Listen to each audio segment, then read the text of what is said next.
الحمد لله كفى والصلاة والسلام على من لا نبي بعده أما بعد فأعوذ بالله من الشيطان الرجيم بسم الله الرحمن الرحيم.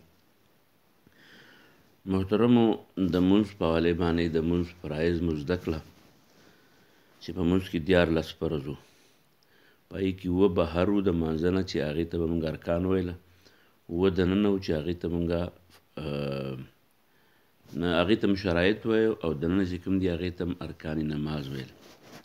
د ټول چې راجمع شي 14 ته جوړېږي یا مشهور 14 د سلام نه بغیر 14 ته جوړېږي.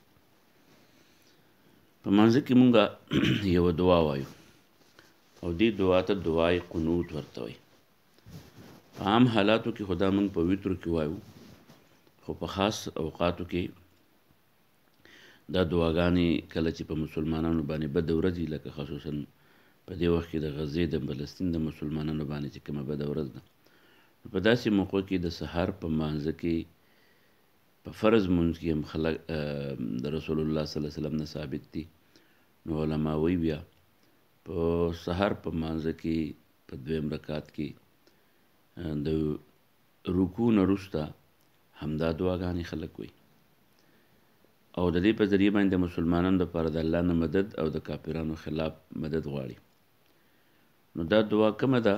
نو دا دعا عام مشهور کوم علماء احناف چې او زمونږ کشرانو مشرانو ټولو یاده کړي هغه دا چې اللهم انا نستعینک ونستهدیک ونستغفرک ونؤمن بک ونتوکل علیک ونثنی علیک الخیر نشکرک ولا نکفرک نخلع ونترک من یفجرک اللهم إياك نعبد ولك نصلي ونسجد وإليك نسعى ونحفظ ونرجو رحمتك ونخشى عذابك إن عذابك بالكفار ملحق.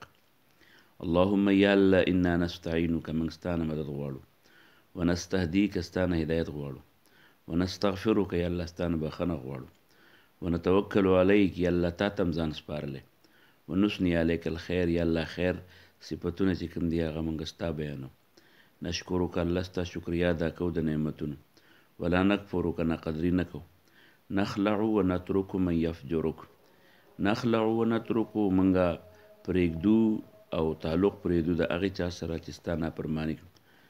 اللهم ایاک نعبد الله ستا عبادت کوو، ولک نصلي ستا دپاره لمونځ کوو، ونسجد سجدې هم ستا په وجه باندې ستا ته کوو، وإلیک نسعى او یا الله ستا طرف ته در منډې وو، ونحفظو او ستا طرف ته در تولیږو،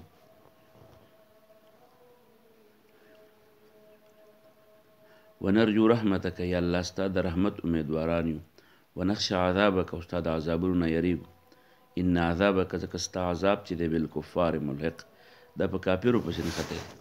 نو دا دعای قنوت دا مونږه وایو په مانځه کې په خاص حالاتو کې د سهار په مانځه کې هم او په وترو کې مونږ وایو دا دعا.